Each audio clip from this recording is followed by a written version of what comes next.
Ako nga, sabi ko, kahit hindi na siguro tayo sumahod sa parte natin. Pero yung mga tao, wag nating hayaang mawalan ng hanap buhay. Kasi nga, unang-una po, kayo yung... Hindi. Oh, shit!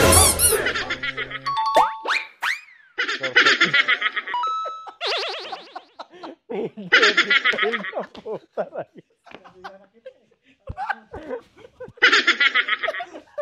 May bandot. Okay, Raisa May. Magtabi nga kayo ni bandot. Kumain ba kayo? Gagawin na gagawin natin ha. Magandang araw po sa inyo lahat mga amigo. Ngayon po may pag-uusapan po kami na matindi po at ito po ay regarding po sa construction company. Marami kasi kami abono. Ako pala ang maraming abono. Marami kong abono at lagi nag-aabono. So, prank natin si Bed. Si Bedjong kasi tsaka si Jose may sahod na yun. Tsaka sila may sahod din. Ngayon, gusto ko tingnan natin yung magiging reaction ni Bedjong tsaka ni Jose pag sinabi natin na wala na muna silang sasahurin. Alam nyo maraming gagawin nyo, sasabihin mo, sasabihin ko ako magagawa ng eksena. Sabihin ko, sa opisina sila eh. Ang gagawin natin, sabihin ko, i-stop ko muna yung construction, tapusin lang natin yung project, tapos tama na. Kasi wala namang nangyayari. Taga-abono lang ako. Magpapahinga na muna. Tapos pagkayari, magpapaliwanag ka. Parang pinaprank mo sila. Magpapaliwanag ka, sasabihin mo, sir, wag naman natin i-stop kasi siyempre dito nga lang kami umaasa eh. Tapos ako na bahala doon. Hindi nila alam na, alam nyo na i-stop. Gano'n. May meeting. Pag-usapan na muna natin kung ganyan. Tapos pagkayari, problema yung camera sa natin tatago. Kaya kailangan itago natin yung camera. Teka nga, gumagawa nga ako ng paraan eh. Tapos ito, itago mo muna yung ano. Iipit ko sa loob. Hindi, paano di makikita? Hindi, ipit mo naman din. Ano ka? Ayan, ganyan lang. Hindi, ipit mo, may ipitan yan. Ano ka ba, Mar? Oo nga, ito nga sunod. Alam ba? Hindi ba ka makita? Oo, nakikita naman pa yung ano. Sabi mo, utong. Hindi, ang ano, isama na natin sa prank. Para si Belgian na pag-aano natin. Dapat kasama kasi ipaprank eh. Sama ka na namin. Ano ka namin kasabuan. Anong kita? Ay, ano kita? Ito nakalantad. Hindi manata. Asan ba yun? Tatalik pagigilirin ko siya rito eh. Sige. Ako na bala. Tawag si Belgian. Mamaya, diyan ka na muna. Tapusin na natin to. Mabin, saan ka? Sige, dito ako. Hindi, Jose, dito ka. Si Belgian, hayaan mo rito nakaganito. Hayaan mo ganyan si Belgian. Tapos dito ako. Uupo na ako rito. Sabi ko, mag-meeting tayo. Hindi niya makikita yung pag-diretso na rito eh. Kandilat ka din ko. Yan po mga amigo. Nandito tayo kay Kuya Kasi Belgian. sa inyo yung mga peral. Bigyan mo sa akin Belgian. tatlo na. Uy, Belgian. Ay, naka-on na yata. Oh. Ay, gano'n, tulog ka. Oras ng trabaho, nagkatulog ka. Sisingilin ko may utang sa akin. Hindi pa ipaparang ka dapat namin. Oo. Ila Marvin. Ipaparang ka dapat namin. Pero,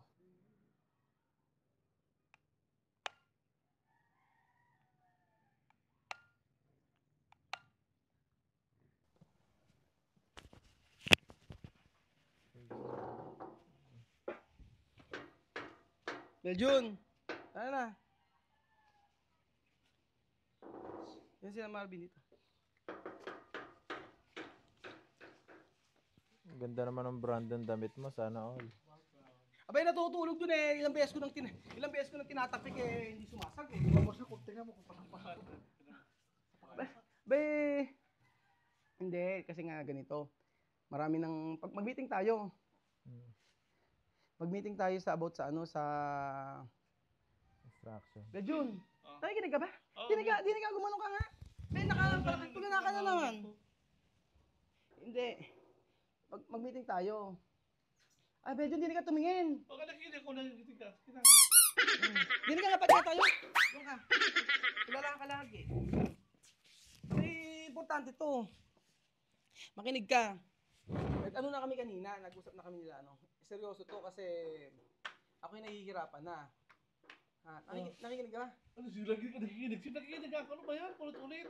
Abe, mamaya, Serious, mamaya, di mo alam yung pag-uusapan. Pag, okay lang, oo. Ayun nga. Inano ko na kasi nga, ngayon nagpasahod tayo. Kasi magkano pinasahod mo? 97,000. Tapos yung sa sa isang project magkano? 40 plus yun. 39,000 sa Batangas. Tapos di pa tapos yung project sa isang project natin, meron pang pending doon. Oo, tapos yung sa kabilang project may pending pa. Hindi pa natatapos. Parang wala naman kikitain kasi nga marami tayong expenses. Kaya sabi ko mas maganda na ako na ano lang gawin natin. Pagkatapusin natin lahat ng project ito, tapos mag-stop na tayo. Wala naman tayong kagaya niya, parang balik ang pasahod. Papasahod sa mga tao. Tapos pagkayari, wala naman. Kaya po kasi sir, yung sinasabi niyo po kasi mag-stop, parang hindi ganun basta-basta na. Kasi syempre, dati kami mga nangungontrata. Diba, hinugot nyo kami sa pangungontrata.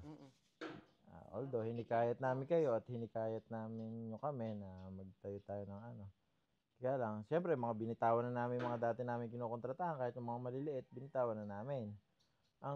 Tapos ngayon, biglang stop.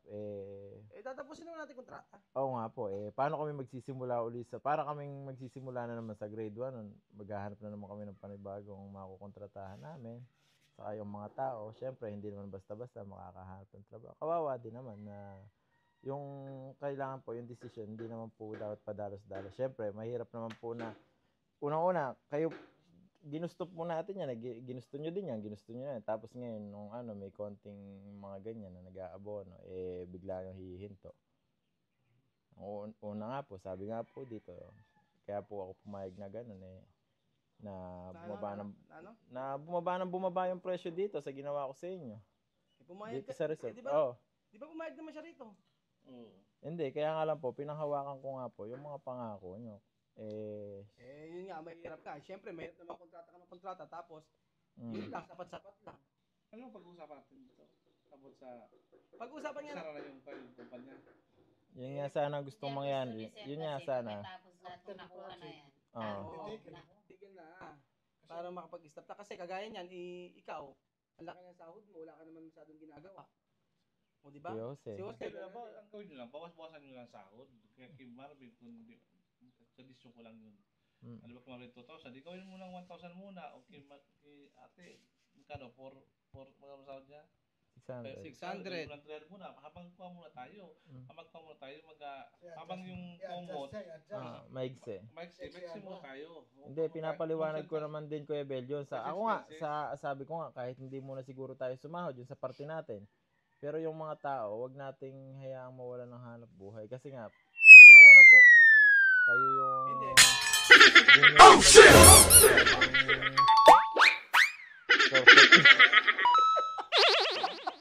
Detail na po talaga.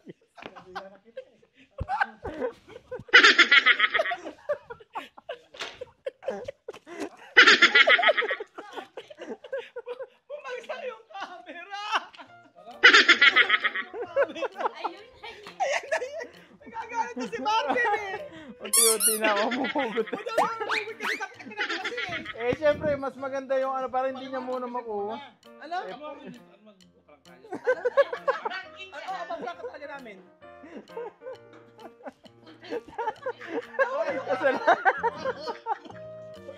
Kasalanan. Sabi ko na din. Siyempre, gagandahan ko yung salita ko para may konting iyak naman ikaw. Ang ganda sana ng ginawa ko. Ang ganda sana ng ginawa ko. Alam niyo kung bakit? Ito nga. Binidyo ko pa naman si Benjo kanina. Makinig kayo. Manood kayo rin Panoorin niyo muna lahat. Tumingin kayo rito. Teka lang.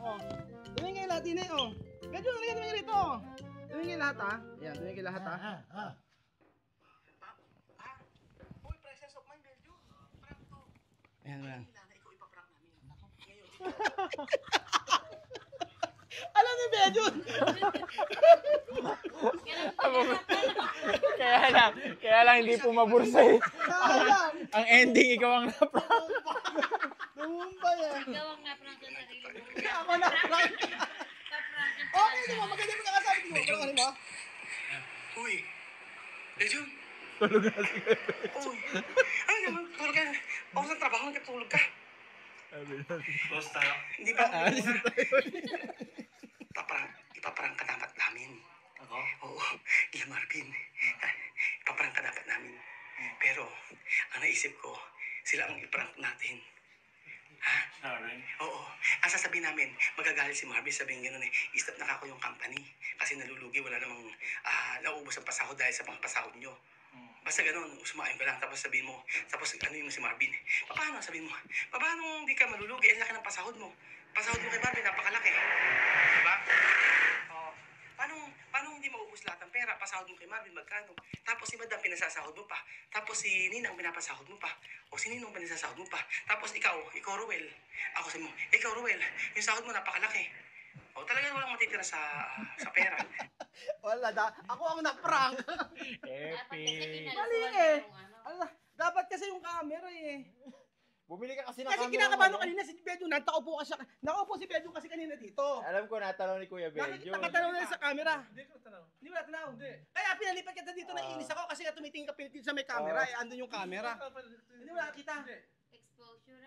Oo. Kasi ako kasi yung prank. Alam mo, ang ganda pa naman sana ng prank kung naniwala.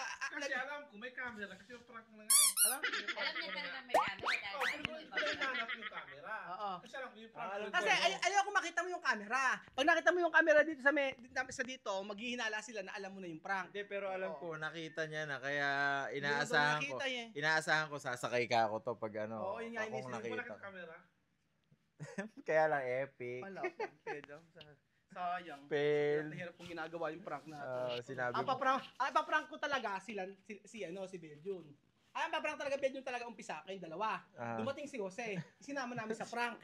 Pagkayari, naisip ko ako mas maganda i-prank natin yung tatlo. Ikaw, sabi ko, magagalit na dapat si Belgium eh. Sabi ko, magalit ka ako to. Magagalit talaga ako. No? Sabi mo, 2,000 yung sweldo ko, pero hindi naman. Mamatay. Lalalala. Okay, sayang. So ito po ang Epic na pa. epic na prank. Sayang. Babawi. Kailangan may ma-prank tayo ngayong araw na matindi. Kala ko mapakakainin mong bulak yung mga Kaya ba mga amigo, susunod pa, babawi po tayo. Yung prank ay ako ang na-prank. Sayang. Ganda pa naman pagkakaano ito. Umaano na eh, may eksena na eh. Nagbumebelo na si Marvin eh. Magaling pa naman si Marvin. Ano? Tawa ka. kumalabog yung camera. Kumalabog yung camera, yung nahulog kasi camera, Belgium. Akala ko. Nabuwan. Nabuwan yung camera. Sa ibabaw na So wala na. Doon dapat sinanggal sa pader. Pagka... Sabi ko na sa itab yung ano na yan, yung halaman dapat yung Dapat bumili tayo camera na maliit na. Oo nga eh, sayang. Hayaan mo na, sa susunod natin mag-prank, yung matindi-tindi prank. Ewan ko ba. Sayang, ang ganda pa naman sana kung talagang galit-galit si Belgium, no? Gusto pa naman Hindi, galit. baka magsutukan kayo ni Marvin. Eh, di, Parang nadala ako sa prank. Parang lang nakahus lang. Tapos ay malagay sa social media, Bandot versus Jimmy Santos. Nagsabunutan. Belgium, okay naman Belgium mag-prank. Kaso magkasabi ka naman sa prank. Sinabi mo na 2,000 yung sahod ni Marvin. Hindi naman, magkakamukha lang tayo ng rate dito. Baka Baka hindi mo kayang abunuhan nyo. hindi mo kaya abonohan nyo. Hindi ko mag-aabono. Simula nag-start tayo, Tutuwirin, ako pa pag-aabonohan mo na 1,000. Ay nako. So ayun pa mga amigo, salamat po. Susunod po makakabawi kami na matindi rito kayo. Ang gusto ko talaga matindi lang ito eh. Ere gusto kay prank eh, si Bandot.